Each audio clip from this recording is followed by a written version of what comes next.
Hello, everybody, and welcome to this week's installment of Washington Post Story Mode, aka WaPo Stomo, aka probably something even shorter if I could come up with it, but it would just be a bunch of consonant sounds, and that wouldn't really be very good at all. I am Washington Post video game reporter Nathan Grayson, and this week, in order to talk about Microsoft buying Activision Blizzard and all the exciting possibilities that that presents, I am joined by a whole lot of people. Let's see, let's run through them. First of all, we've got my fellow reporter in arms. In arms? That doesn't sound right. Anyway, Shannon Liao. Shannon, Sure. say hi. Hey. Hey, what's up? Yeah, hey everyone. There's a lot of stuff going on this week. There will be even more stuff, so stay tuned. Whoa. Are you implying that like some stuff is going to generate additional stuff? That's crazy. I don't know what I said.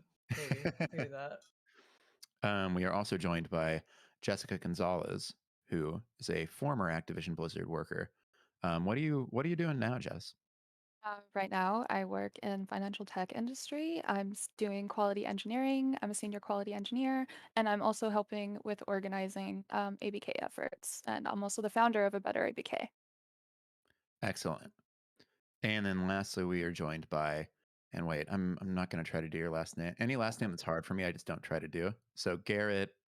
Yeah, Gerrit de Vynck. I'm a There tech we go. reporter, so I cover big tech for the Washington Post.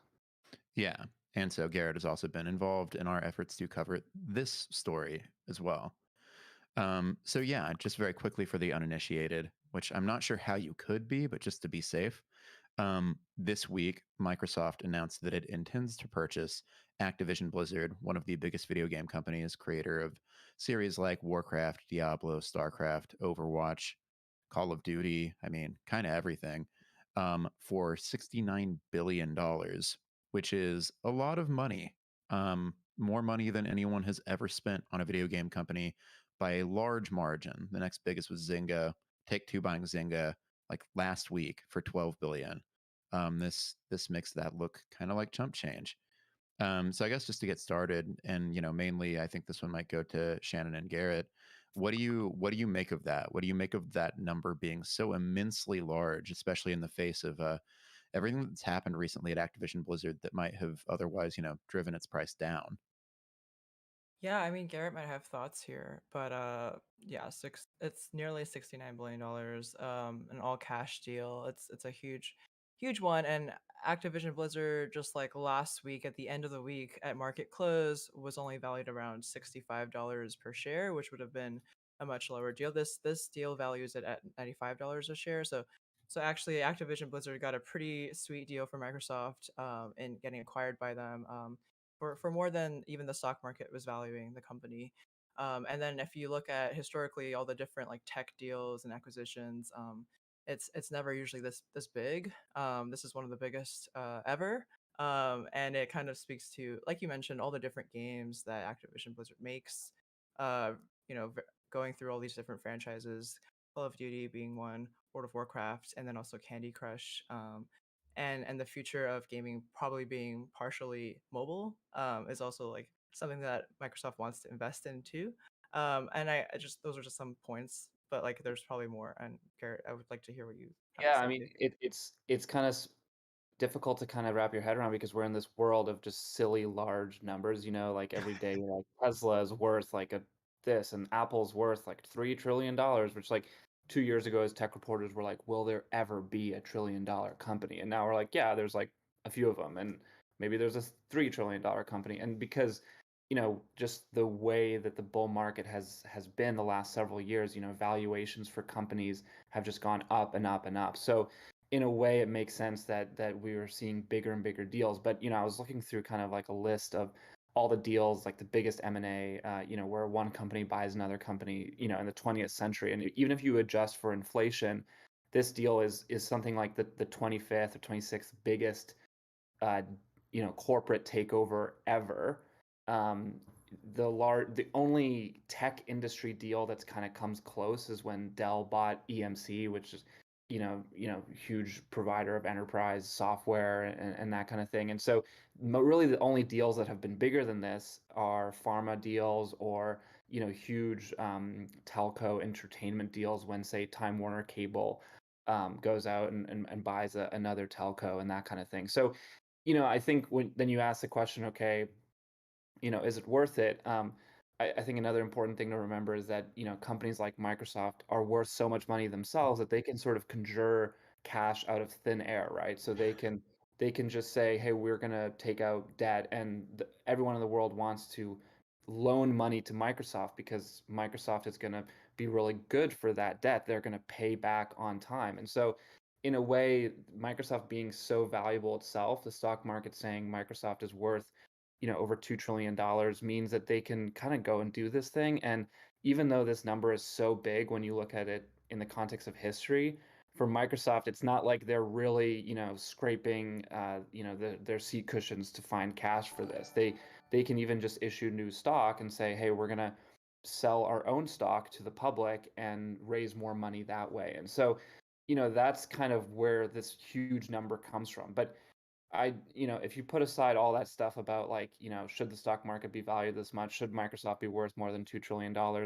And you kind of ask, what are they actually buying here? It also shows how much value people are placing on both content. So having these really, really, you know, major pieces of entertainment content, games that can be turned into Netflix series, games that can be turned into more games in the future. But I think even more valuable is instead of just buying games that they can package in different ways and sell with subscription services and that kind of thing, it's where conversations are happening, where people are gathering. It's sort of, a lot of people have talked about gaming being, the social media of the next 10 years, where, a decade ago, young people were gathering on Facebook and then on Instagram and then Snapchat and now TikTok. But more and more people are gathering in Discord and on Twitch and within games themselves. And so Microsoft wants to frame this as them not just buying content that they can monetize for years, but buying social media networks that they can put advertising into and that will give them more power in the broader economy and in the culture going forward. Mm-hmm. Yeah. Yeah, it really seems like they are kind of trying to bank for the future in terms of, what a more video game focused iteration of the internet looks like. I know people have talked about the metaverse and all of that, but that's a whole other can of worms. With that said, I think quickly to sort of get into, you know, uh, why we have Jess here. Um, so obviously, this also has a very big impact on people working at Activision Blizzard King, especially in light of everything that's occurred in the past handful of months with regards to everything from reports of abuse and harassment coming out to multiple government agencies, investigating them, to all of this stuff. And then, of course, organizing efforts on the part of you and others. And so, in the face of Microsoft making this purchase, or at least intending to, like, does this change things? Where does this take them? Especially in light of the fact that, historically, when big companies come in and buy smaller companies, it does mean like reorganization, which is often just code for layoffs, like or restructuring, that kind of a thing. So like where are people's heads at with this? Yeah, so I can't speak to the broader, ABK, but I can speak to my own thoughts. And something that I think is, kind of important is like we workers actually have quite a bit of a voice during these kinds of purchases, especially if they're unionized. Um, I just think that going forward, if Microsoft wants to open up that dialogue and have that talk with employees, it'll go over better, obviously, because I mean, there's a strike happening right now that, leadership isn't really talking about. So just to have that open dialogue would be great. I'm hopeful for the purchase and I hope that it does great things for the IPs. My number one priority is always going to be the workers and hopefully, they'll open up a dialogue there. And if not, it's just going to press on as if nothing's changed. Mm-hmm. In your eyes, especially given that there's still, because I think that, people see headlines about Microsoft making this purchase and they say, all right, well, it's a done deal, hooray, or however they feel about it. But in reality, this is something that's not really going to fully go through, if it does, until sometime in 2023. Mm-hmm. And so, in your eyes, does that make unionizing or attempting to a more urgent goal at this point, just given that, Hmm. presumably workers can defend themselves better against whatever Microsoft might want to do? if they are already sort of in a collective unit?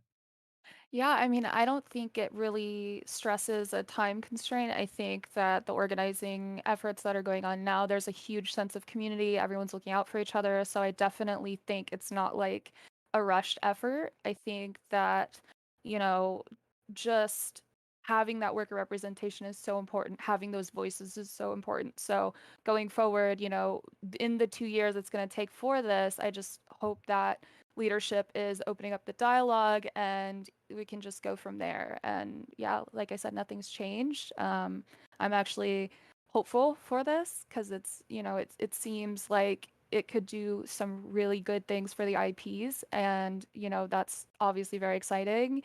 And yeah, I'm just hoping that it's all around the table, including for the workers, it's a good deal. Hmm. Well, yeah, I mean, it's been interesting so far on that front. I think that today, in fact, we got a quote from Phil Spencer on the topic of unionization, Mm. and it was kind of very wishy-washy. I'm not sure if you saw it. I I can. actually didn't.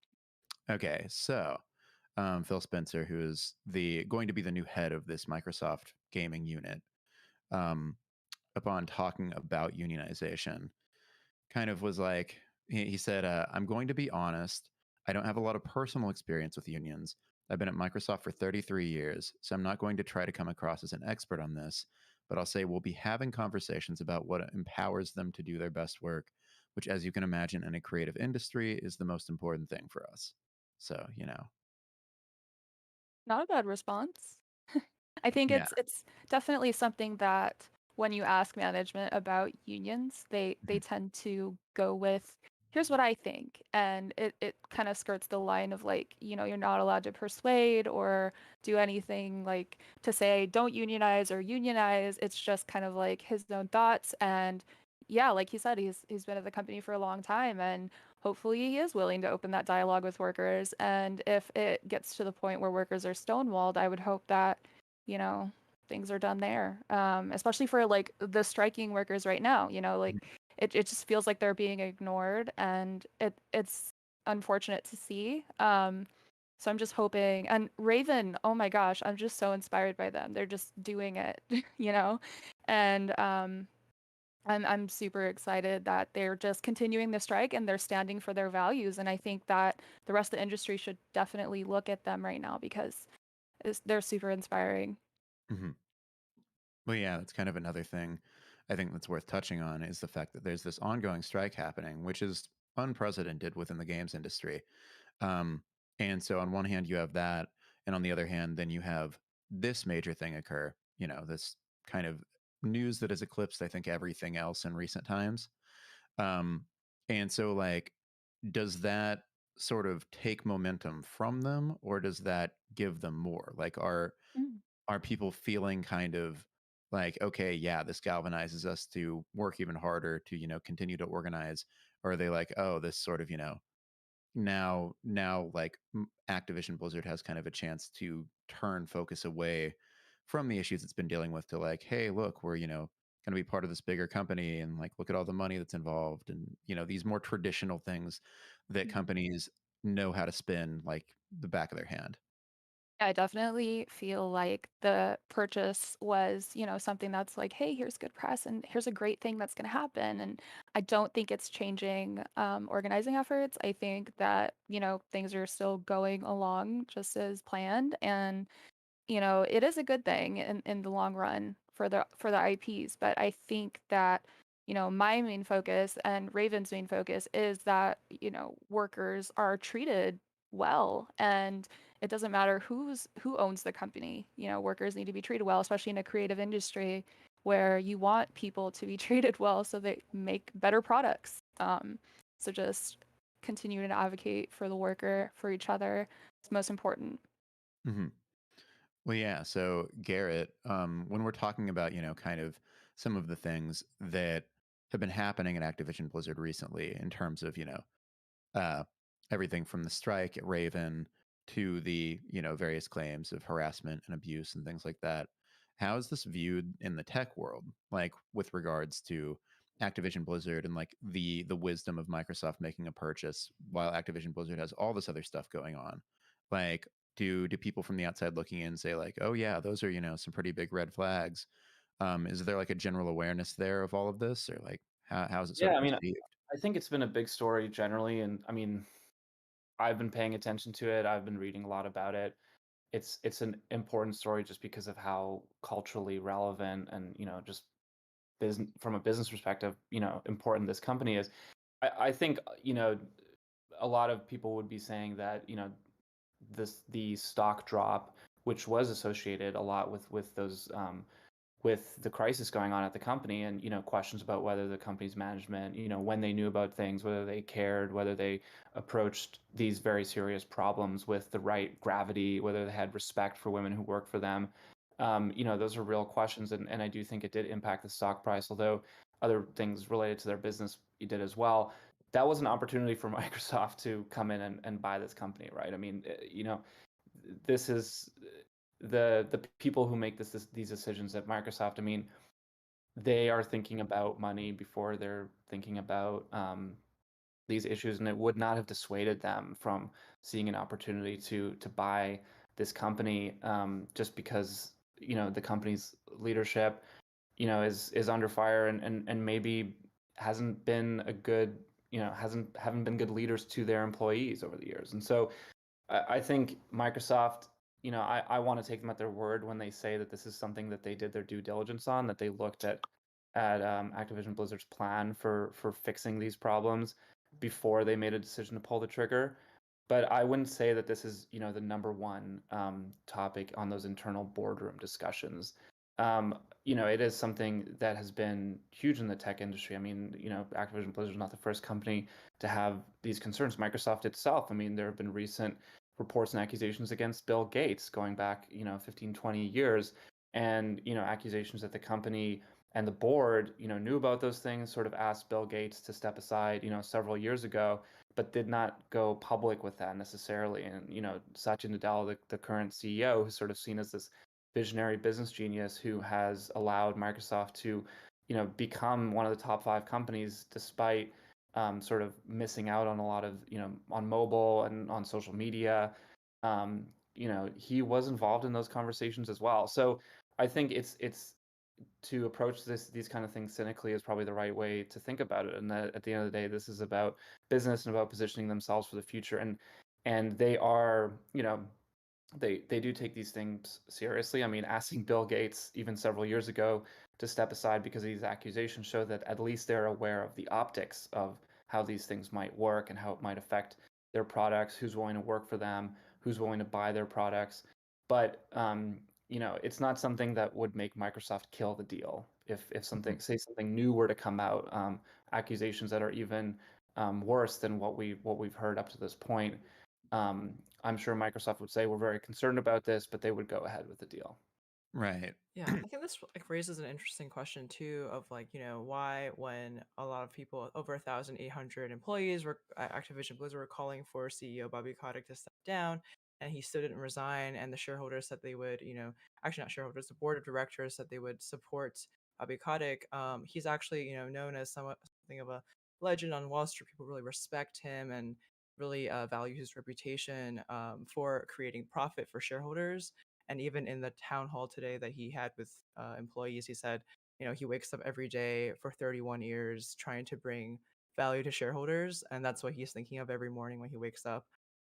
So you know, you could see that in the way that he navigated this kind of deal with Microsoft and turned around all this negative press with regards to, you know, the cultural problems of the company, and then, you know, made sure to get one of the biggest acquisitions in history out of it.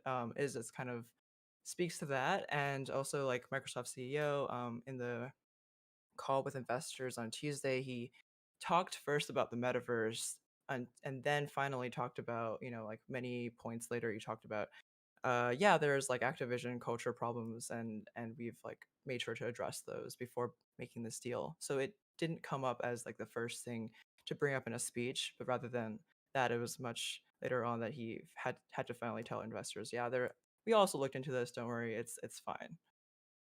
Right.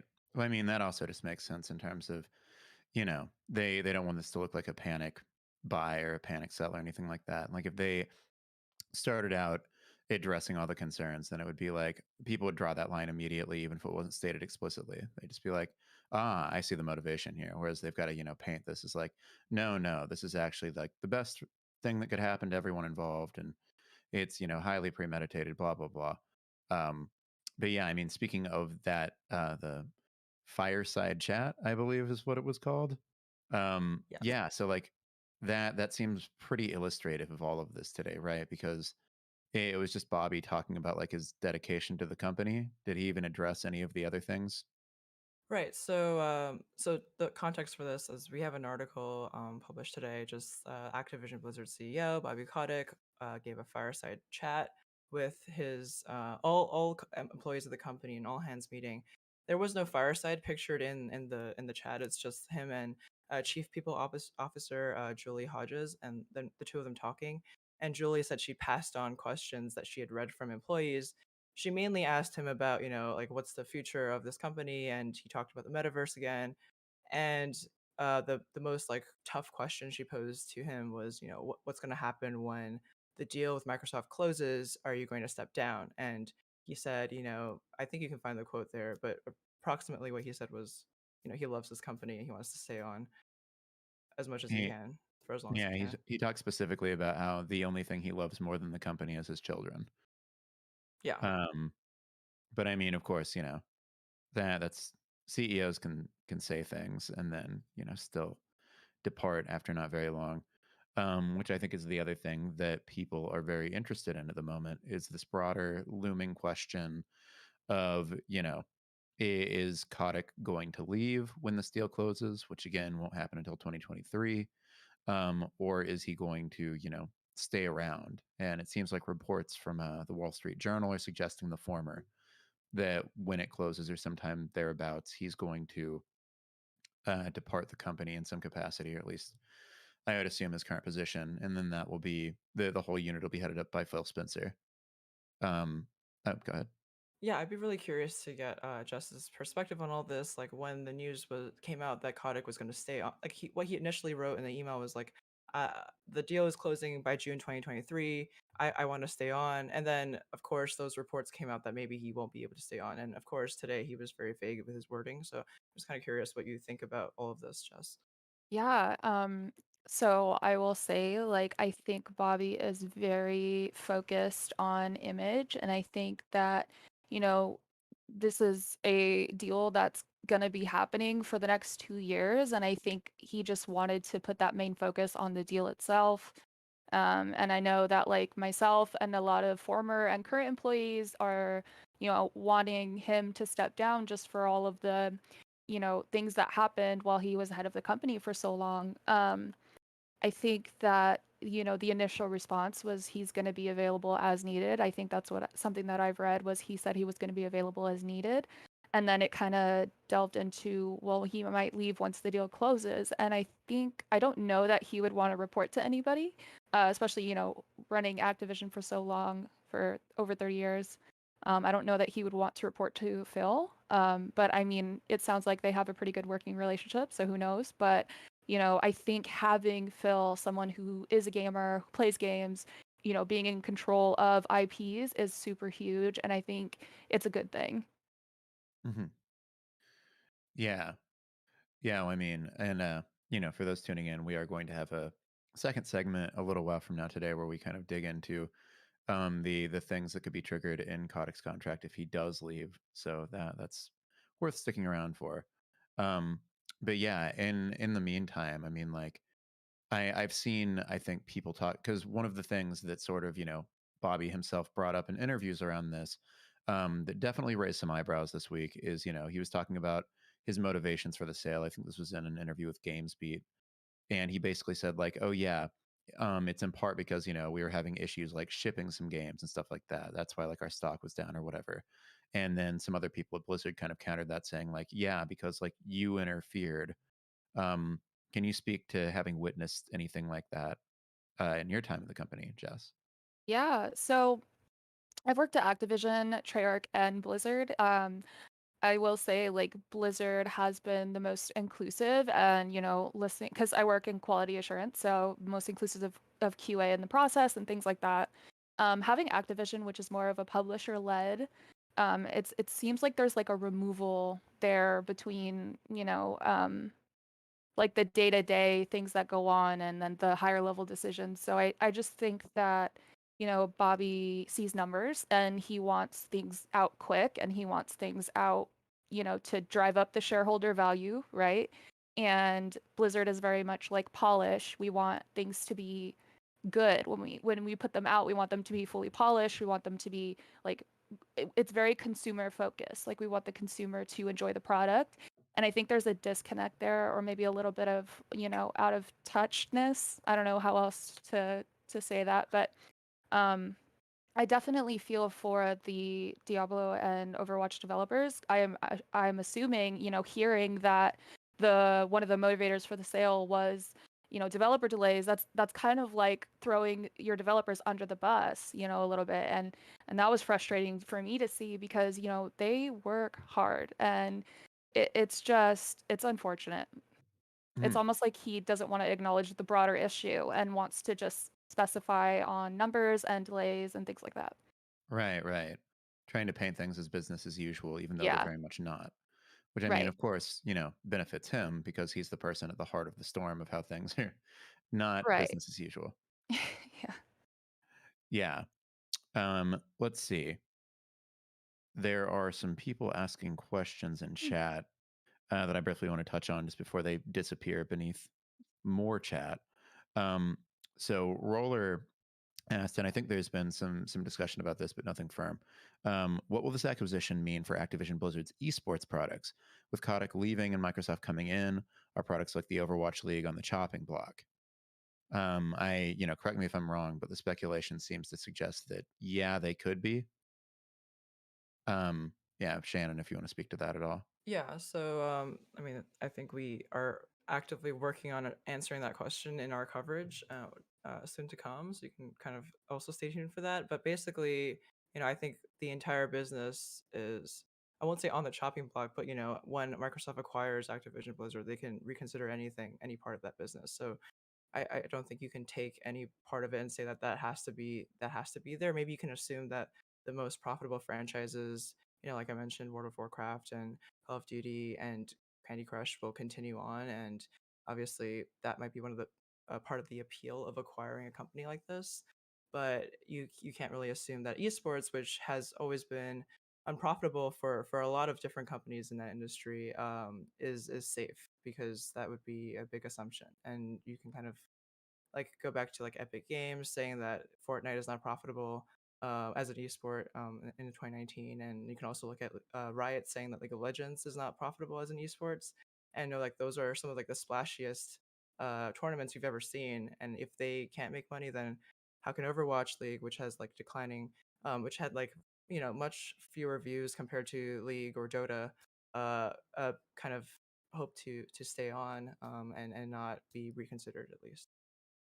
Hmm. Yeah, yeah. I mean that's sort of like the nature of something like this is that it seems like a lot of things are going to be reconsidered. I've also seen people like asking questions about, and I think this came from the Phil Spencer interview that we did a little bit, like, can old series come back? Or like, will developers who are like previously, kind of put on to making like Call of Duty content and whatnot be freed up to again revisit like games and franchises that they maybe haven't touched in a while? It seems like in those regards, it could be kind of a double-edged sword. Um, Also, very quick aside, uh, Chad is focusing on my cat, who you all have already met. Um, she really likes to bathe herself, is the short answer to everybody's questions.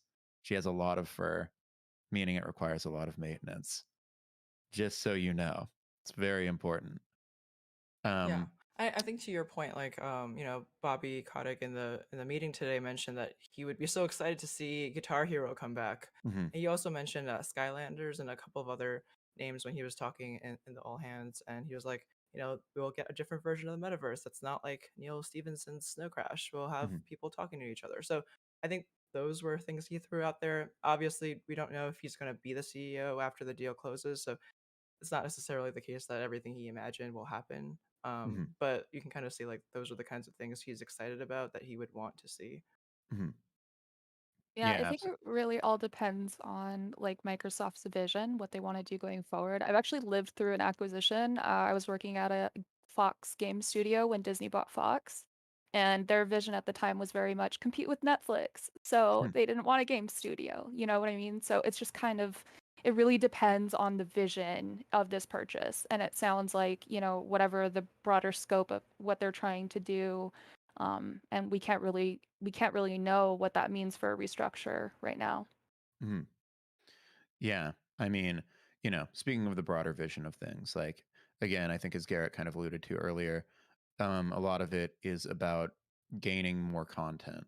Like the basic idea here is that Microsoft obviously sees a lot of potential in Xbox Game Pass, which is their subscription service that allows people to sign up and then have access to a library of games that they can, if they wish, stream to a variety of devices, including Xbox consoles, PC, mobile. I don't think it exists yet, but soon, like TV, smart TVs as well, sans a console. And so obviously they want to be able to keep that filled out because they want to make, a Netflix of video games. And they're already much further or much closer to doing that than I think pretty much anybody else is, much further than like Netflix, for example. Um, but yeah, with that in mind, like it does seem like their kind of goal there is to have a lot of these series kind of, existing, or like have a lot more games that they can kind of rely on being made.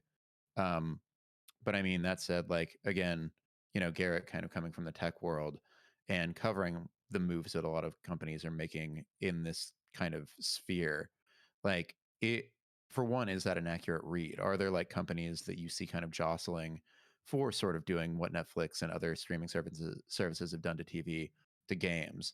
And then for two, like, is this, is this sort of the way that that tends to go? Is that once you have something like that in the pipeline, it's like, okay, everybody's got to buy a bunch of different companies to make it all work.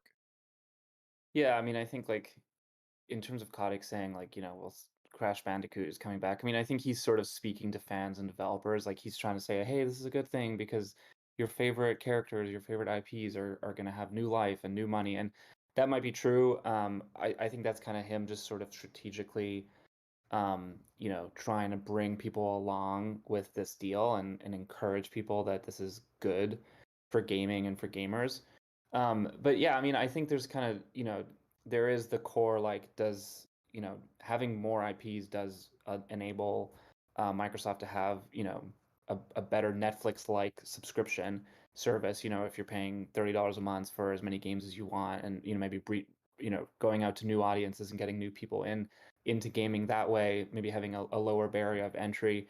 That's sort of a very like core like business thing. And obviously this deal allows them to make a lot of money in the future on that. But I think we're in this realm now because the dollar signs are so big and the numbers of users are so big that, you know, that's not even really the first reason they would do this deal, because they're paying $70 billion for it. I mean, you're gonna have to sell a lot of subscriptions to get back $70 billion. It's more about just where are people spending time on the internet, and can we be the ones who are controlling that and intermediating it? Mhm. They don't have Facebook, they don't have Instagram, they don't have WhatsApp, they don't have YouTube, they don't have Google Search, they don't have Netflix, they don't have Amazon Prime, and they have, a lot of business focused software. So yeah, many people are spending time on Teams. We're still using Google Outlook and Microsoft Word and all those things. Of course, their cloud business is, second only to Amazon, twice as big as Google, so very important business there. But in terms of the consumer and space to advertise towards people, space to collect consumer data and to monetize that data, or to allow that data to kind of like help you make your next strategic move, they don't have that, fingerprint on the consumer outside of gaming. And so they are really saying, they're really talking up the idea that gaming is the future of social media. I think, and I think a lot of people share that idea, and I think it's a good pitch. But you're going to see them talking about it a lot to sort of justify this deal, and that's really why they're doing it, because they see where people are spending their time, and they want to be the ones who are, they don't want you spending your time on a Disney property or a Netflix property or on YouTube. They want you spending your time on Call of Duty. And Halo. And so and that allows them to do all sorts of things. It just gives them more power in going into the future to not just sell you a subscription, but to put ads in front of you, to sell you hardware, to who knows what the future will bring. But if they can control time and people, then they can kind of iterate on top of that for the next several decades. Yeah, I Right. mean, those are really good points. Oh, sorry. I was just going to add that, like, I used to cover Microsoft's hardware business from a tech perspective, and I used to review, like, their Surface Buds. I mean, we don't really use Surface. I don't see people using Microsoft Surface Buds. They use AirPods. And, there's, like, Microsoft Surface laptops and all of their hardware. There's, like, Microsoft Windows phones. Do you remember Windows phones? That was I mean, now I don't think they make those anymore because it just didn't go very well. I think at some point, like the New York Police Department had a bunch of Microsoft Windows phones, and they were the ones using them.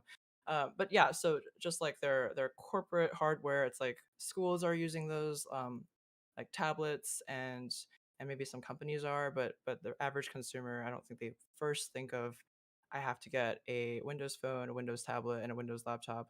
Maybe like for PCs, like that's going pretty well, but like for like a tablet, and those kinds of like two-in-one devices, those are not as popular. And so I think that like even like when you look at Xbox versus PlayStation, and PlayStation always being the dominant console maker, Microsoft just has never won on hardware, and so it would have to go to the subscriptions, but also the attention economy that Garrett's alluding to.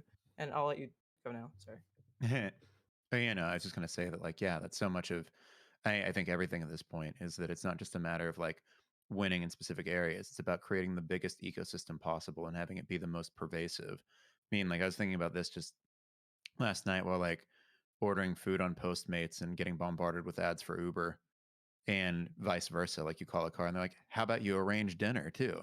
It's like, we want, all these companies functionally say we want to be present in every element of your life we possibly can, both to maximize advertisement to you and to make sure that all these things are tied together in a way that feels convenient to you, so that you will use them in concert, so that you will never go anywhere else, functionally meaning that we won't have competition. Which unto itself is kind of an interesting topic, because I mean, there are two different things that to me blossom off from here. One of them is the question of like, if this is Microsoft's play, and it does seem to be a smart one, then are other companies in tech also looking at video game companies of around Activision Blizzard size or a little bit smaller and saying, all right, we should start, maybe making some overtures in their direction. And then the other one is like, and I think we've talked a little bit about this on like a Twitter space we did a while back. But is this monopolistic behavior? I mean, if you're monopolizing time and like trying to ensure that your ecosystem is this ecosystem or the ecosystem, then do you get into territory that is, legally tricky, or at least that will warrant closer examination from regulatory bodies as they decide whether or not to let this deal go through?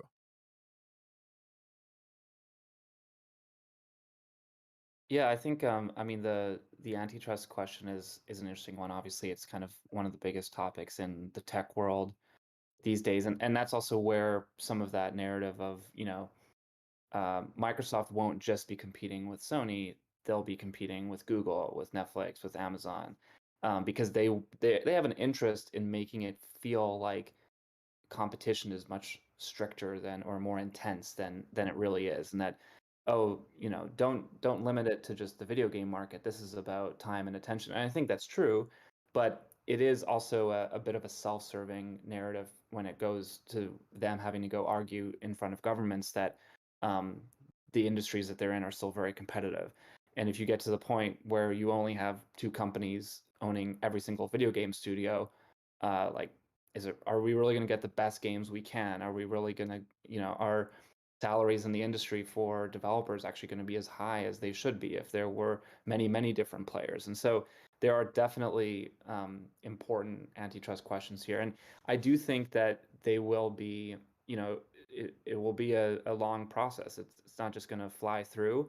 But I was talking to a friend of mine who's sort of been an analyst in the space for a long time, in the video game space, and he's like, this is just going to go through. No one's going to care because people in Washington still don't respect the video game industry. And I think that despite the industry already being, what, 8, 9, 10 times bigger than Hollywood, there might be some truth to that, that it's not seen as it's not like Facebook where democracy is at threat. It's, it's kids playing video games. So there is still this, these wrong ideas in the halls of power that might allow this deal to kind of get less antitrust scrutiny than it would if it was, in a different industry. Yeah, that's super interesting. It reminds me of when I was writing an origin of E3 story, and the reason why like there's an electronic expo every year, like the founding of the Electronic Software Association, which is like that group that represents the video game industry's interests. It's because they were trying to convince the Senate that video games are not violent and they're not causing shootings and schools and elsewhere, and so like there's always been this like um dark cloud hanging over the games industry of like the 80s and 90s, and um even still talking to people today who are not gamers, who are outside of the industry looking in, and being very unknowledgeable about what goes on, they still think about like gamer in the mother's basement and all the other tired stereotypes. So it kind of doesn't surprise me to hear you say that, but it's really interesting. Yeah, and I feel like the salary in the games industry can kind of reflect to that a little bit. I'm actually kind of excited to see like if they will bridge that between, Microsoft and like maybe bring workers at that level that they should be, where they should be compensated for the work. Because as someone who moved from games into tech, it was a big bump, and I feel like this could actually do some good where it's like, yes, this is serious and we should be compensating for it. Yeah, that's actually really interesting too, because that seems like another thing that another possible benefit of the sale for workers is that that gives them something to advocate for.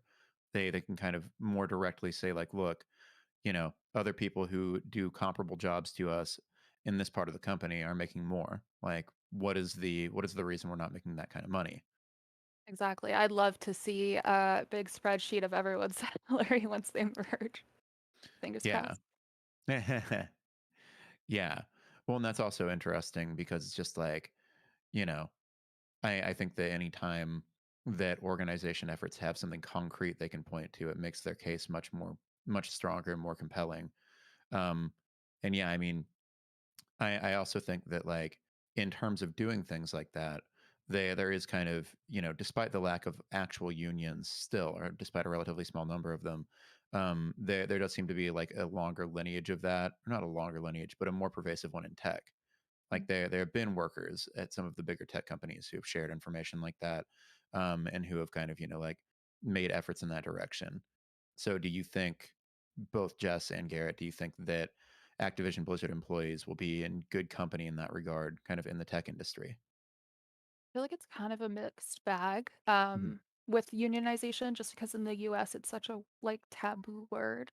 But I am hopeful that, it being in tech and just having that open community and just talking with each other, and hopefully we can destigmatize it and just, we all work on this product and we should be doing it ethically and making sure that people are compensated fairly. And if, in a perfect world, we wouldn't need one. We'd have perfect representation and employees would get a say in the things that they create. And, I would love to see it. It is kind of a mixed bag. I don't know. And then with, how you said, Phil kind of alluded to it a little bit, but not really. And I'm just hoping that a broader discussion can be had and continue to grow in that space. Mhm. Yeah, absolutely.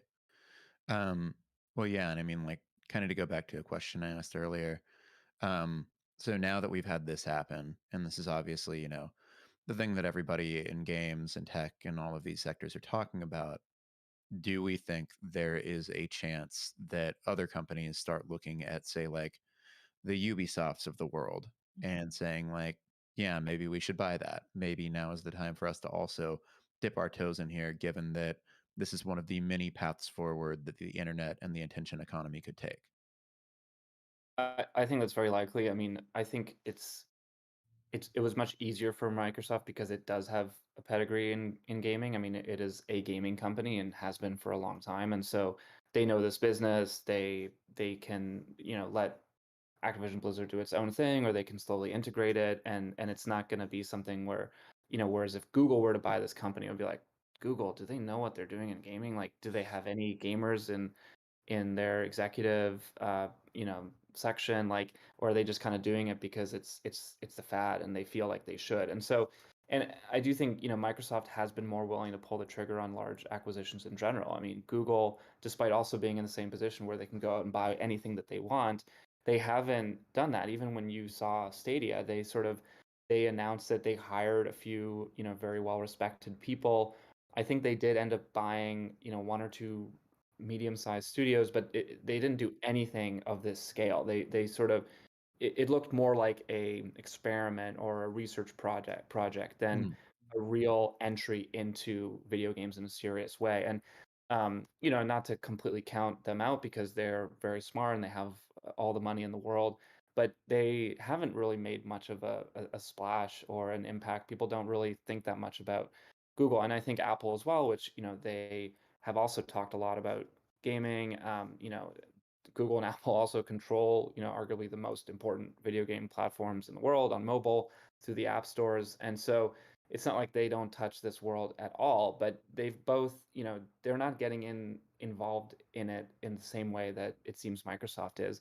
I think Facebook's also a really interesting one to look at. They've talked the most about the metaverse from a social media perspective than any of these other companies. They've really doubled down on it. Mark Zuckerberg is going all out on, his goofy avatars and all this kind of stuff. And so I think maybe they're the one that's most likely to go out and do a major acquisition like this, but they also have the most regulatory scrutiny. So anything that Facebook does is going to get way more attention from politicians around the world. If they like if they were to buy a game company for 20-30 billion dollars, I think it would be tough for them to be able to complete that deal, especially if it wasn't based in America. If they went and bought one of the French companies, I'm sure France would be like, sorry. But so yeah, like I think that that's generally how these things work. When you see a major deal like this, then everyone in the industry starts looking over their shoulder and say, wait a second, Microsoft has the this huge um, library of IPs. Like, what do we have? What do we have? And the CEO starts freaking out and starts sending people in all directions to go buy things. That is generally how this stuff works. But again, the numbers are so big and the scrutiny is so high that it's very interesting. I'm sure we'll see something, but does it actually get done? Who knows? Yeah, and I think it's worth Probably a good mentioning. time to sell your video game studio, though, if you're interested in doing that. Oh, right. I'm finally Right. going to do it. Been holding on to this thing for 60 years. Got it passed down to me from my grandfather. No, anyway. Oh, you're that. Okay, well, okay. Anyway, well, so like I think it's also worth mentioning for Apple and Google that they were both sued by Epic Games, and that was a huge story just last year. And developers are not really happy with the way that Apple is managing the store and like enforcing its rules on them and not letting them link out to being able to buy and spend money differently on those apps rather than going through Apple's proprietary service. So there's like already ongoing conflict between developers and Apple. But Apple does have the Apple Arcade, which we don't really hear much about, but they have been working with these indie game studios for years now at this point. And also worth mentioning, Amazon, which I guess we have to do a disclaimer. Jeff Bezos owns Amazon, and he also owns the Washington Post. But yeah, Amazon, with Twitch, obviously, and then AWS, which works with every single game company, and Amazon also has game studios and also working on Crucible. Yeah. Oh, sorry, not And Crucible. Twitch. New World and the oncoming game, incoming game, Lost Ark. So there's like a lot of things coming down the Amazon pipeline as well. And then if we're thinking of like the FANG stocks, we can't forget Netflix. Has also hired someone to be head of gaming and is working on these mobile games, and we're gonna see what comes out of that too. But just I think everybody in the tech industry already had their eyes on gaming. I think the games industry itself, there are a couple of studios that might look ripe for buying. Yeah, absolutely.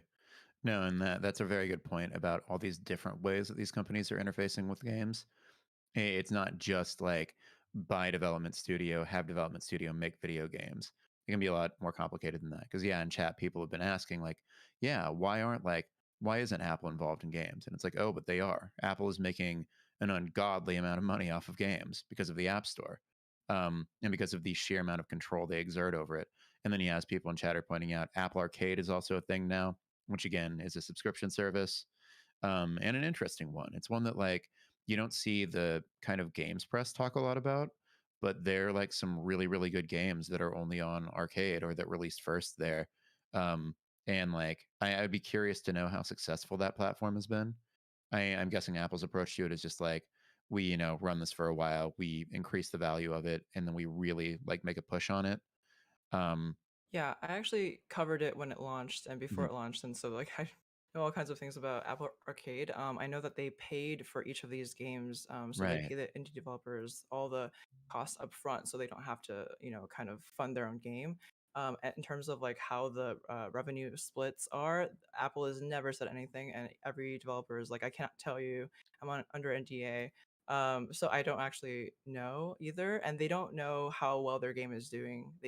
Aren't even told that as well. Oh So yeah, sometimes it's that's like interesting. just a mystery, just a black box when it comes to Apple Arcade revenue. And obviously, like it's only $5 a month, so you would Mhm, have to get a lot of people to subscribe to make that worthwhile for Apple. And it seems to be another one of those invest in content and see what happens later, rather than turn a profit right now kind of deals.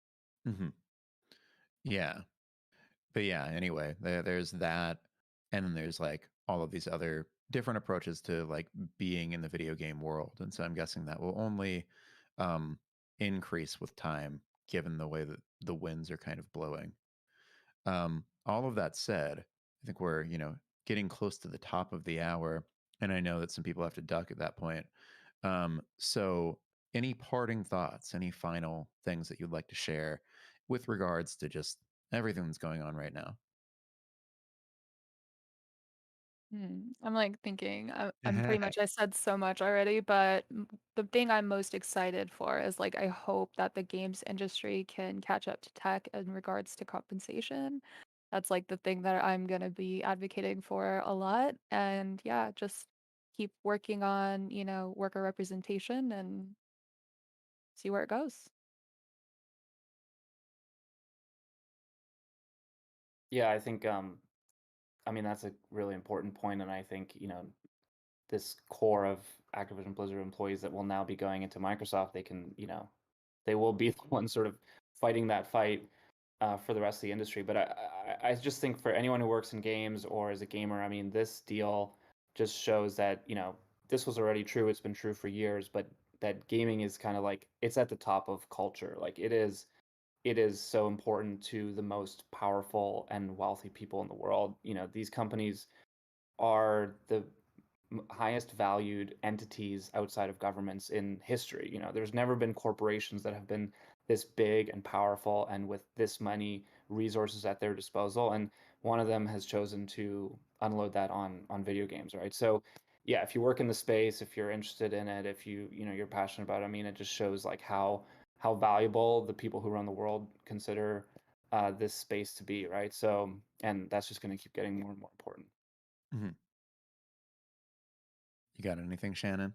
Oh, yeah, I was just gonna say I'm glad both of you were here to join us because I just learned a lot of things, and honestly, I thought of a lot of story ideas just talking to both of you. So, yeah, let's see what happens. I mean, yeah, just I kind of wanted to like hear from Jess, like, if you had any like thoughts about if if Activision Blizzard ends up being run by Kotick after 2023, or if it's Spencer who becomes CEO, like, and then Kotick steps down. Like, what do you think would happen, like, in one situation versus another?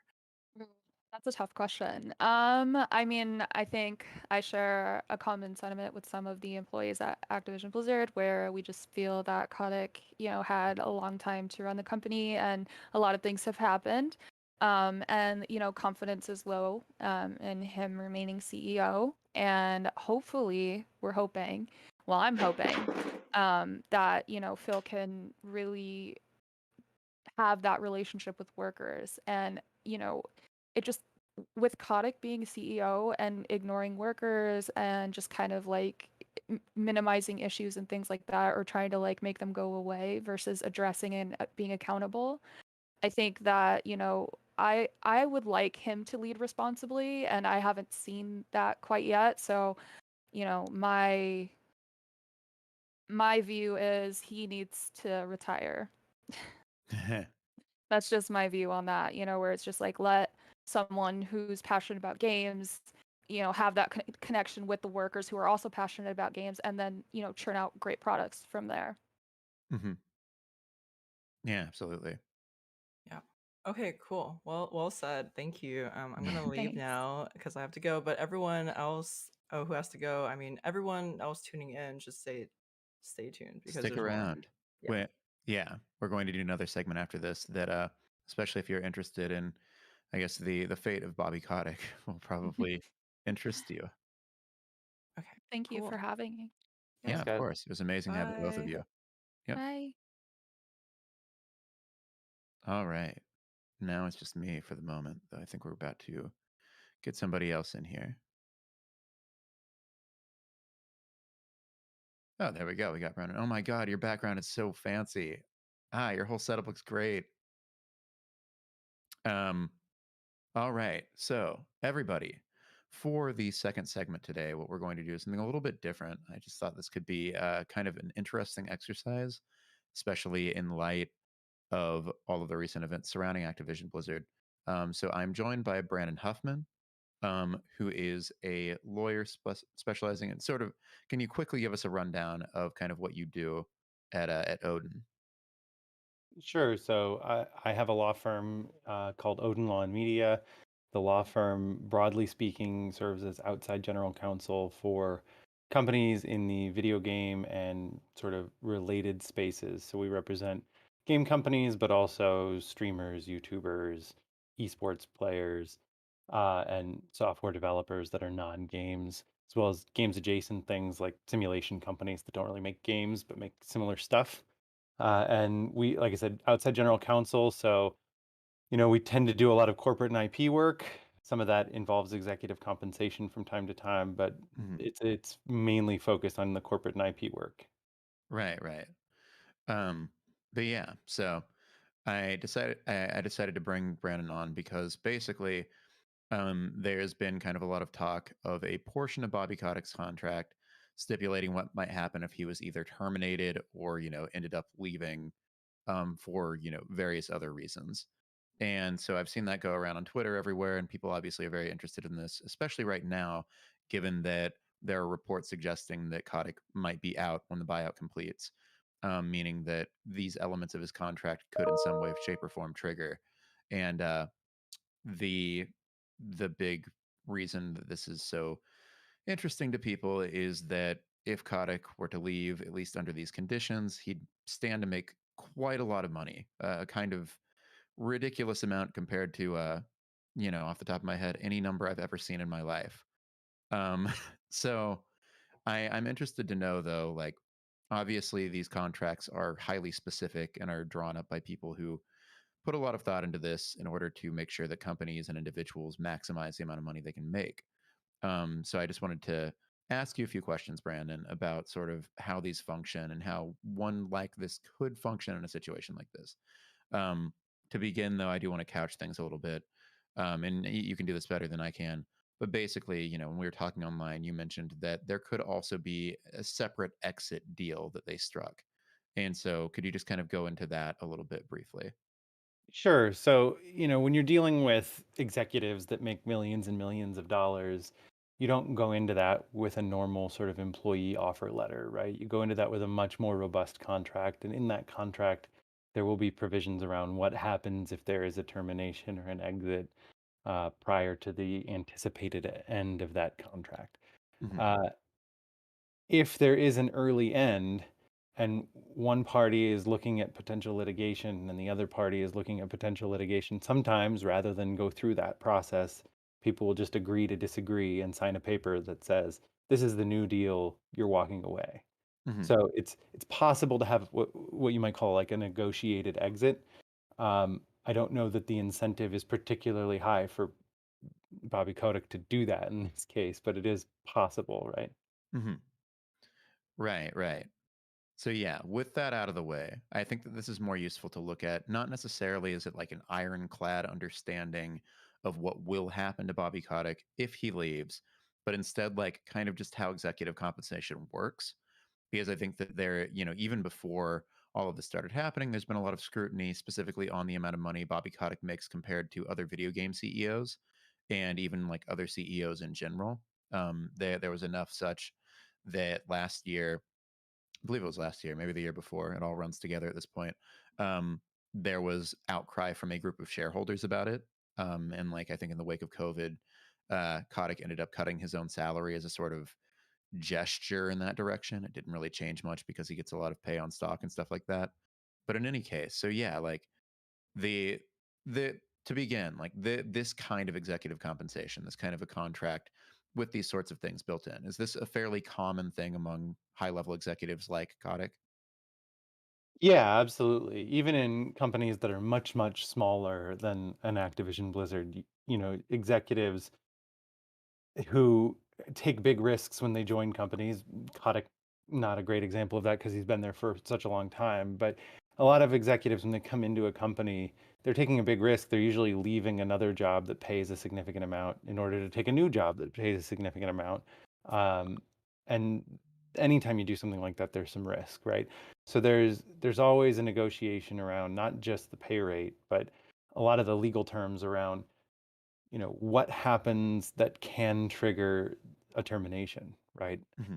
So if an employee might get terminated for something like showing up to work late, they want to know that, right? And often they'll negotiate that wouldn't be a good reason to terminate them, right? Not specifically that, but along those lines, right? Very Hmm. specific terms around how the company can let them go early, in part because they don't want to be fired, but also in another part because, uh, if they're fired, they lose out on some of the benefits of the contract typically. A lot of times, executives' performance of the company results in performance for the executive.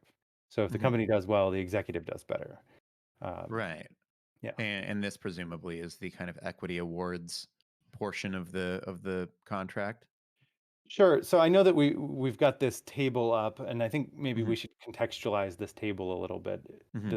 Is that okay? Okay. Oh So yeah, this absolutely. table is pulled from what's called a proxy statement, Hmm. which is a thing that Activision puts out for all of its shareholders to see, so that the shareholders know where the money is going and where it might go in different situations. So this is sort of a summary of Bobby Kotick's compensation if there were to be a termination in different circumstances.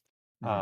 So if the contract terminates because Bobby Kotick died, he doesn't get any severance because he's not out there looking for a new job and they're not keeping him afloat, right?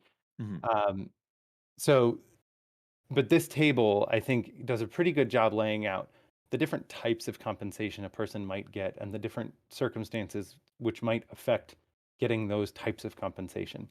Hmm. Um, Codex is interesting because so much of this number, the biggest number that you've seen probably reported around is the 290 million, right? The Hmm. big one in the bottom right corner.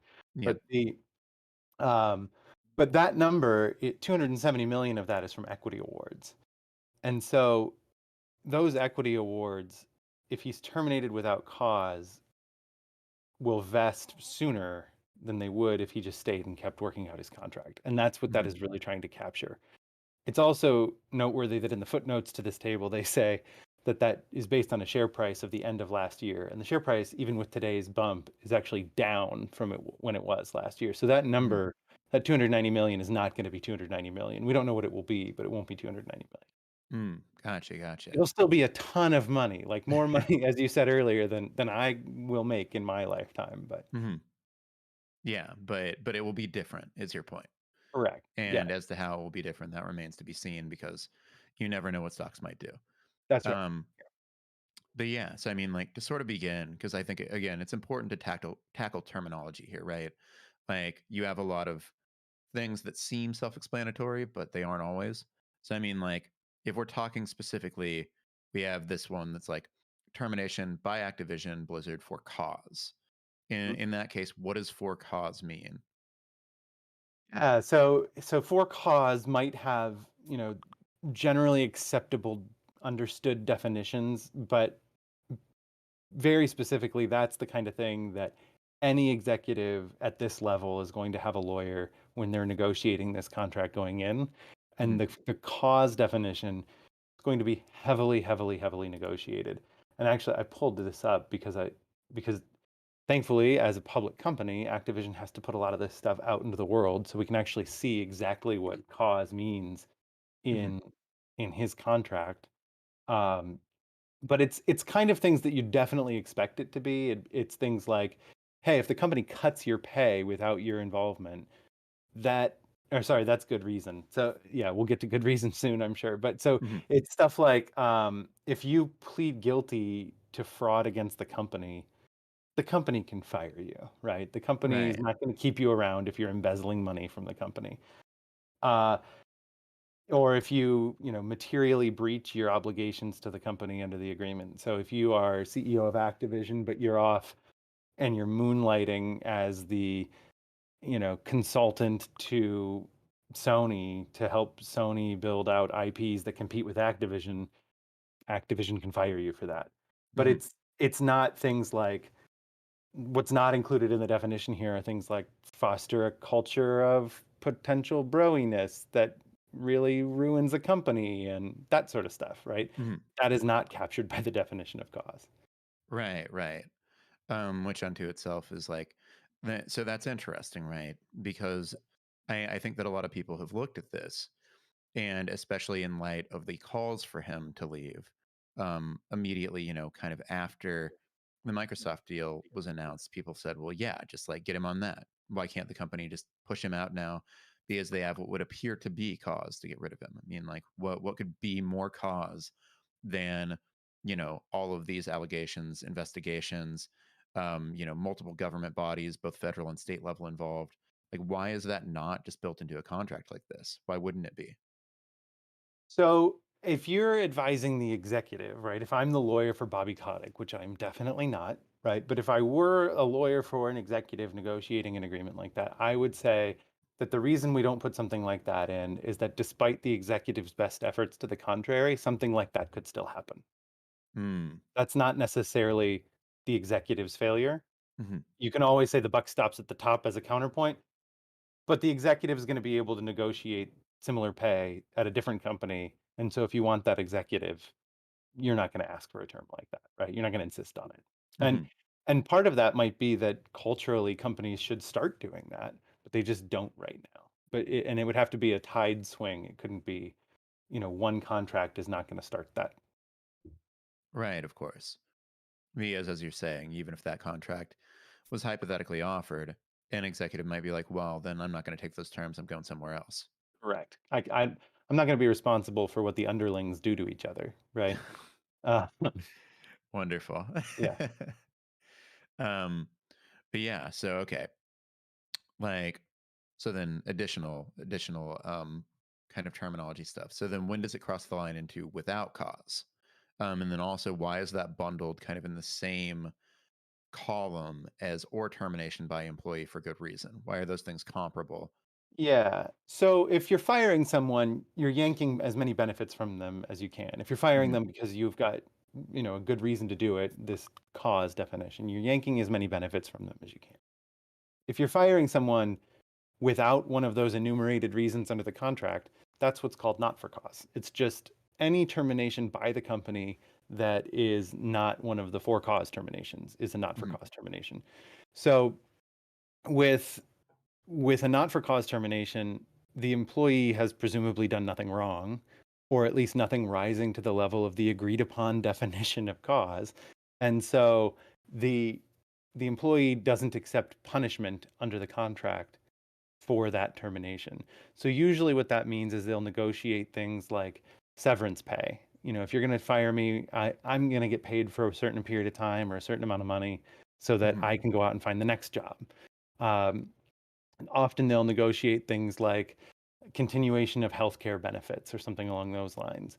You might also see accelerated vesting on equity options. So if you have options to purchase the company that vest over the next 4 years, or shares of the company that vest over the next 4 years, and you're terminated in year 3, you might get some portion or all of that last year that you can purchase on your way out. Mm-hmm. And Yeah. those are all negotiated things, specifically just to keep in the employee's mind the employee from being punished. Mm-hmm. Yeah. And the good reason that you mentioned. So the reason that not for cause and good reason go together is that if the employee quits, they sacrifice all these benefits. But Mm-hmm. if the employee quits because the company has decided to, treat that employee adversely in a way that is, defined under the agreement again Mm-hmm. as quote unquote a good reason, then the employee can quit and take all the benefits with them. So that would be things like if the company cuts their salary a bunch of money, without their involvement. Kotick took a voluntary pay cut. If they had just decided to cut his salary, he could have walked for good reason, although that was part of a expiration of the contract. So in theory, they could have just let him go. But Mm-hmm. the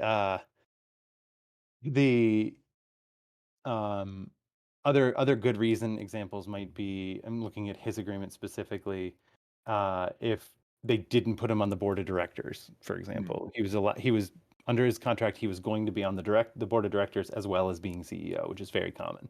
So if they didn't put him on the board, he could walk and could take his benefits with him. Mm-hmm. Things like that. Yeah. Yeah. Well, yes. I mean, like when we're talking about some of these like benefits, we have a few categories. Salary-based severance, which I'm guessing is like a portion of salary paid out. Is that correct?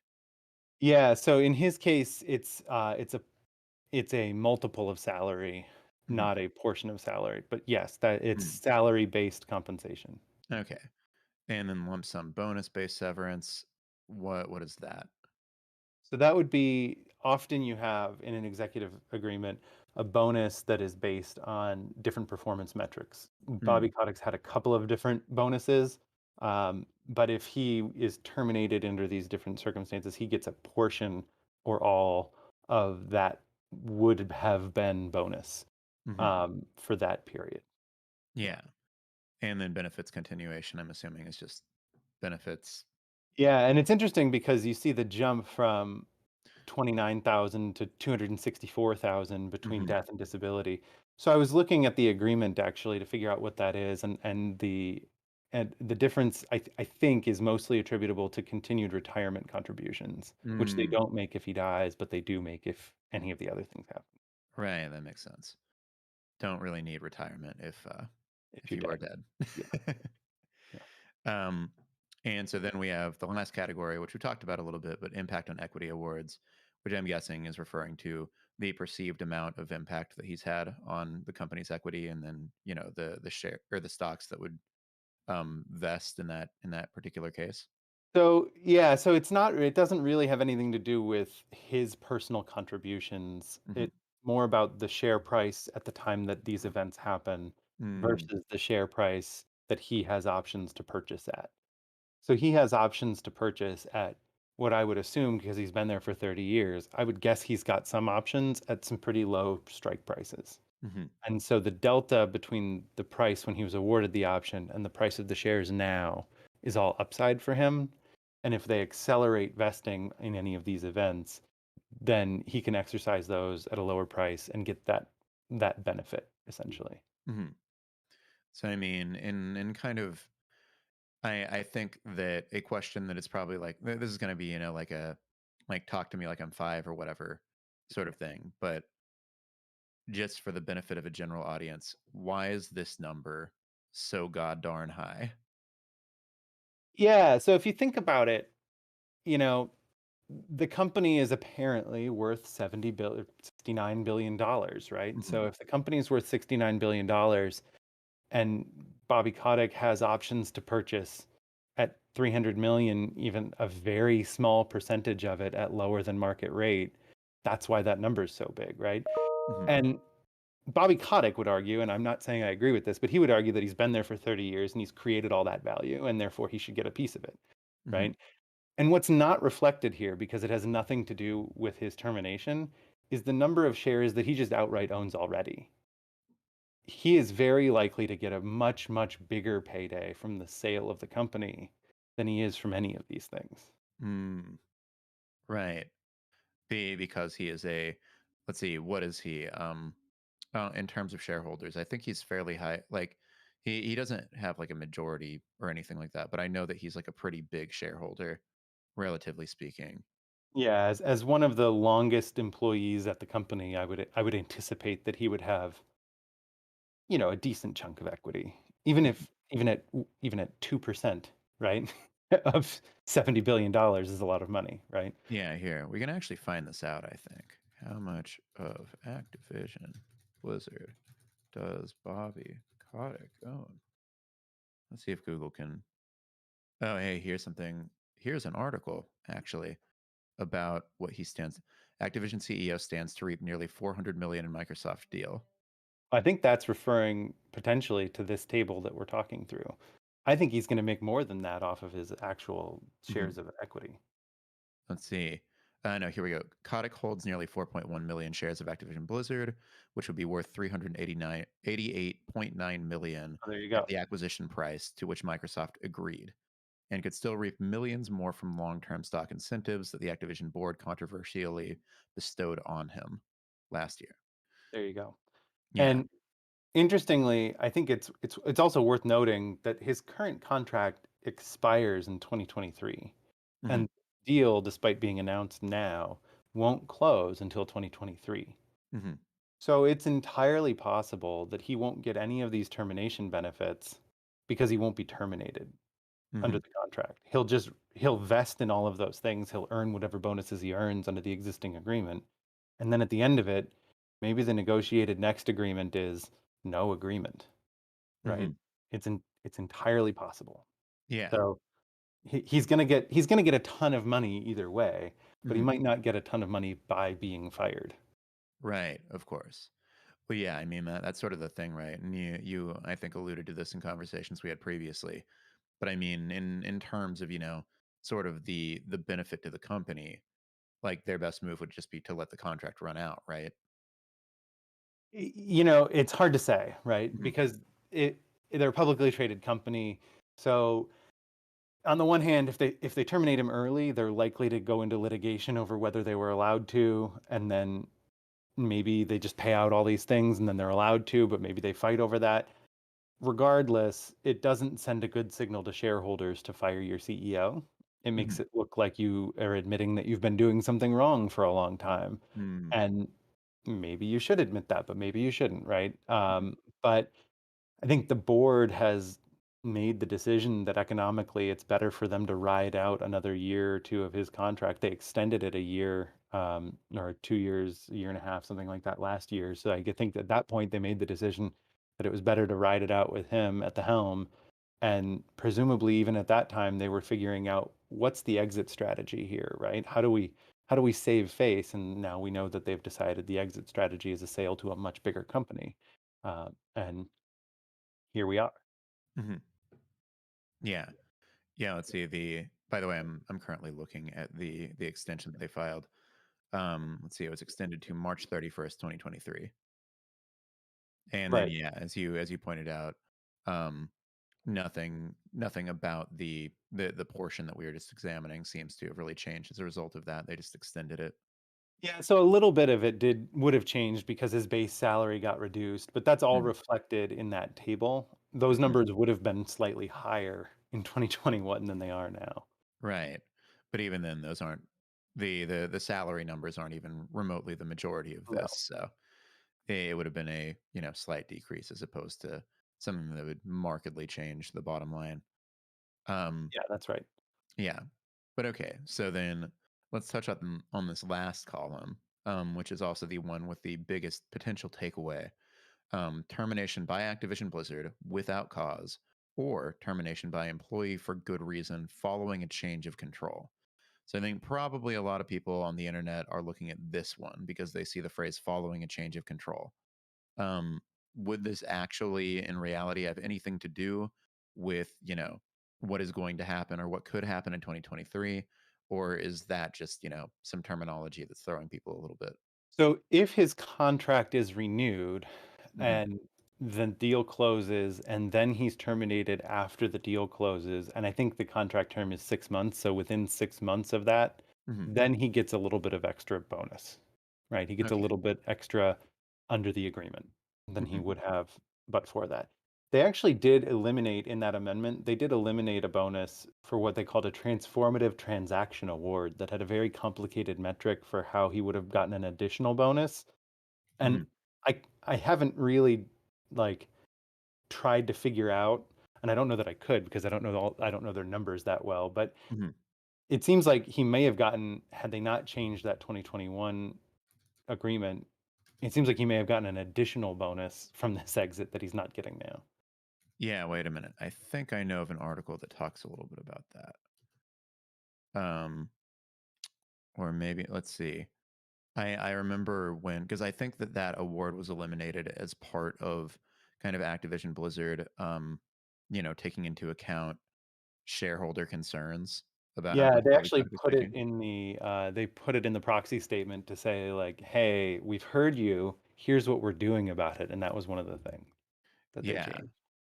yeah, because I believe that did have something to do with like that. That's how he was able to make a really large portion of his money. I forget how it works though. Give me a second. I can probably find it. Award.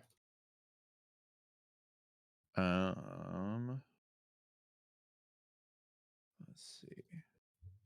Bobby Kotick money.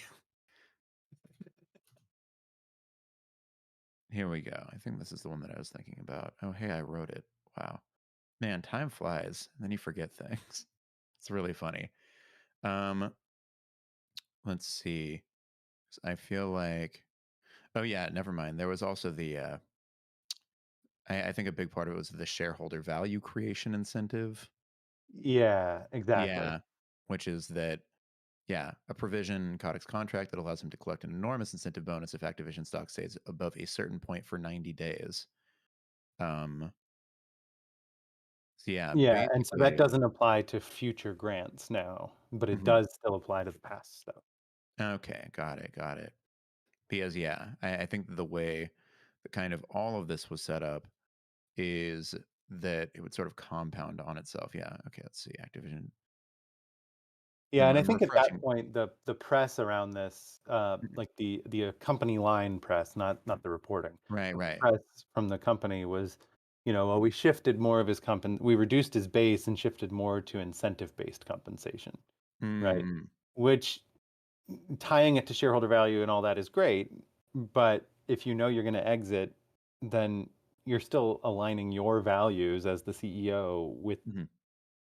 the exit, right? Which maybe that's a good thing, right? Um, but it didn't really diminish him in any way.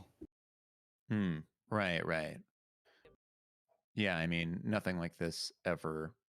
Well, I mean, not ever, but it seems like on the part of Activision Blizzard, there was a pretty concerted effort not to authentically diminish, Bobby Kotick, but instead to sort of symbolically do so over time. Yeah, I also think it's interesting that in kind of all of their proxy statements and all of their public facing stuff, they talk about how, he's been at the helm a long time, and in that time, the company has done. Look how well the company has done. We've beaten the S&P and all Mhm. this, and attributing kind of all of that to his leadership. And I didn't work there. I don't know internally, but a lot of people work there, and I think probably a lot of people deserve that credit, not just the one at the top, right? Right, of course. And then this also gets into something I was thinking about earlier, which is that we were talking about the way that there's not under the like for cause termination criteria something like the sorts of things that Bobby Kotick has now been implicated in that have happened at Activision Blizzard in terms of the things that they're being investigated for, and also like the bro culture, harassment, all of that. um, so you have that on one hand, and the reasoning there is that maybe the CEO isn't responsible for that, or maybe that's part of that could be dispersed throughout the company in terms of who are pointing blame to. But then when it comes to this value creation, these ideas of creating value, that's all on the shoulder, or a lot of that is on the shoulders of just one person in a Mhm. disproportionate way in this case. So it's sort of a bit of Yeah. an interesting double He gets standard. he gets the benefit without the risk, right? Um, Exactly. no, I think in the cause definition, the only one when I read this, the only one that jumped out at me was an intentional dishonesty by the executive in the performance of his duties, which has a material adverse effect on the company. Mhm. So there's two parts. Like, I think that at this point he's been accused of being dishonest in the press a lot, and I won't go through there, and I won't judge whether or not his statements were true or not. But I think the interesting thing in the contract is sort of two parts. One is that it's an intentional dishonesty. And so to prove intention when somebody says something that's not true is not as easy as proving they said something that's not true, right? And then the other part of that is a material adverse effect on the company. Apart from the announcement of the lawsuit itself in California, there really haven't been a lot of events that have driven down the share price of Activision, right? I mean, over the long term, in any given day or any given month, there might be a few drops here and there. But over the last 30 years, it's consistently gone up. And so if you tried to fire him and hang your hat on that, you'd have to prove that he intentionally was dishonest and also that it hurt the company in some way, which would be pretty Right. hard to prove, I think. Yeah. I mean, also because I'm very curious about this. How in these cases do you even prove intention? Intention is such a difficult thing to prove that you can also, I feel like it would be pretty easy to argue your way out of even something that looks like proof of intention. Yeah, and this is where you get into trial advocacy strategies and things that, as a transactional lawyer, I don't really do. But yeah, proving intent is hard, and proving intent is the kind of thing that, juries will deliberate whether or not you did successfully, and will sit in a jury room for hours and hours and hours and get hung up on and then come to no conclusion because it's a difficult question to answer anyway, right? Yeah. Yeah. And then beyond that, yeah, as you were saying, the stock price, broadly speaking, has gone up over the years.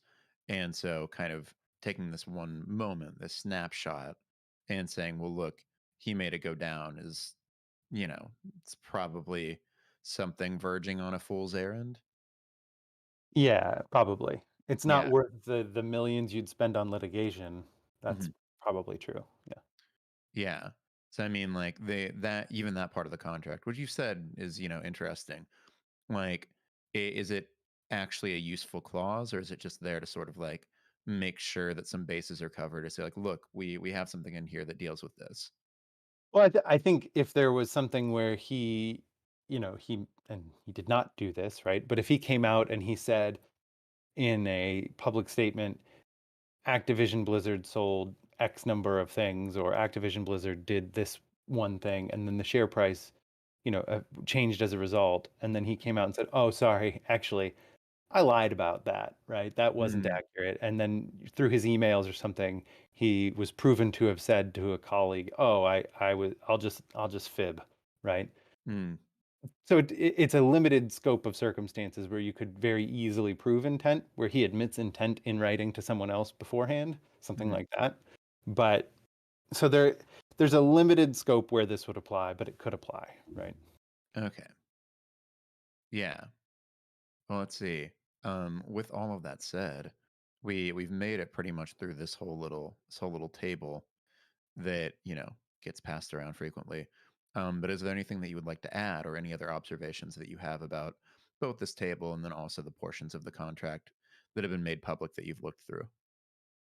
Sure. I guess on the like the big picture side of things, I would say it's very easy to look at a table like this and not think about the contracts, right? I think the numbers here, and this is what the shareholders were very clear about when they Mhm, raised the objection, right? The numbers here, even for a large company CEO, are very high, right? mhm, And in part, that's because he has been very protective of his own role in the company. And, you know, here we are as a result, right? I will be curious to see, assuming Microsoft does not keep him on afterwards. I think he's nearly 60 or right about 60 years old. I will mhm. be curious to see if he goes on to do other things. 60 is the new 50, I guess, or something along those lines, right? But so I'll be very curious to see what the future holds for him. I imagine he'll get some board seats on other company boards, Yeah, I and mean, he's already got some. He's on Coca-Cola's board. I mean, yeah, that's a pretty significant one. and I think he'll get some more once he is no longer committed to a full-time job, right? Mhm. Yeah, this is interesting too, because actually in the aftermath of kind of the Wall Street Journal report on him that was especially damning in a lot of ways, I ended up reaching out to every single board that he is on, to see if they had any reaction, and unanimously nothing. Nobody said a single thing, whether it was Coca-Cola or like the boards of some schools he's on, because I think like his children go to them. Um, like, which like I guess I'm not surprised by, because if they say anything at all, then that could, implicate them or make them look bad, or affect price, like share prices and things like that. So Mhm. I would assume that's what was happening there, but I found that interesting. Yeah, I think if I'm the PR person for Coca-Cola and Washington Post reaches out for a comment on a board member, I'm Hmm. probably going to tell them not to talk to you, right? Yeah, yeah. I mean, that's kind of what I figured too. But yeah, I know somebody in chat was just like, "Yeah, he'll work in Hollywood." I mean, yeah, could be. Yeah, There's a lot of interoperability between all of these things at this point. And while I would say that still like games and film and tech and all these all these industries are their own thing, they also all each have divisions within each other at this right. point. So, He does have a non-compete in his agreement. So for 2 mm, years, I think after he is outside of his agreement, he can't go work for a competitor. So it will right, be interesting to see. Yeah. yeah, but yeah, well, Coca-Cola, major player in the game space. That's right. Every day I play my favorite games on my Coca-Cola PlayStation. So, And I think I played Coke Rewards when I was like, a tween. I would turn in my little codes and try to get my Coke hat.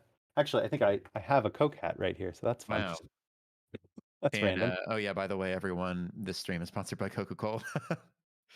Forgot to mention It that's the is twist not, right? ending. No, it's not. It's Okay. not even a little bit. I've never heard of Coca-Cola. I don't know what it Okay. is. Yeah.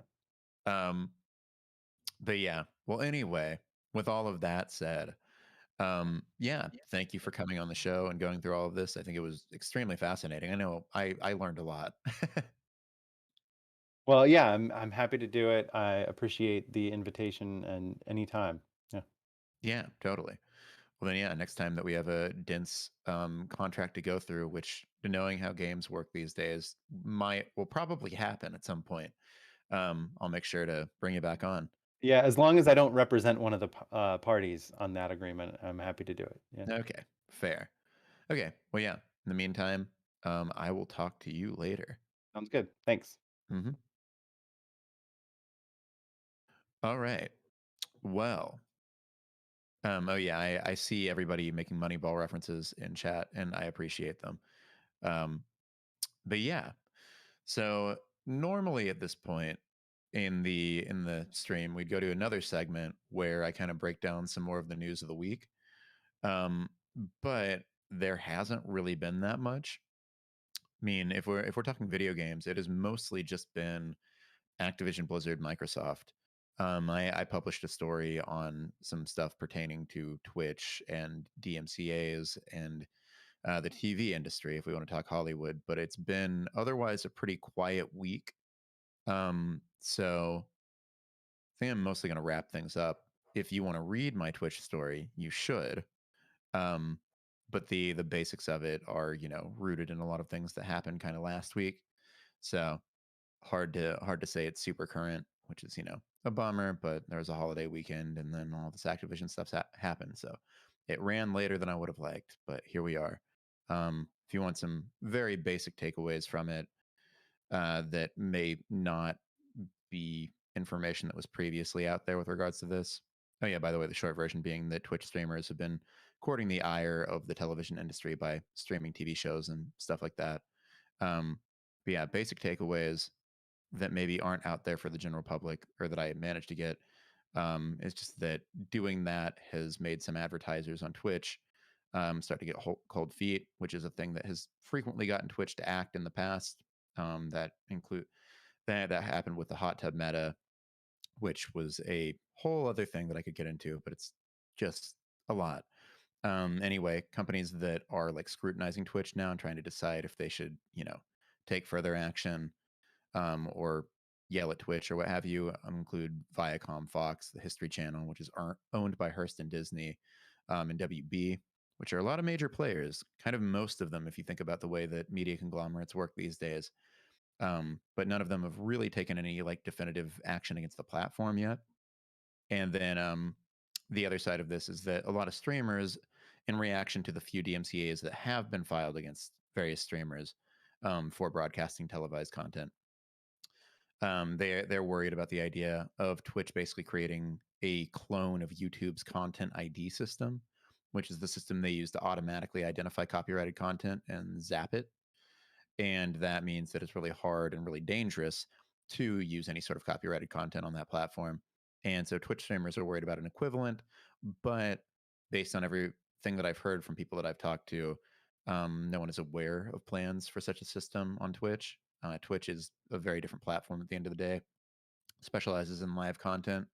And then also, I think that the really big thing that a lot of people don't necessarily know is that Amazon views Twitch very differently than Google views YouTube.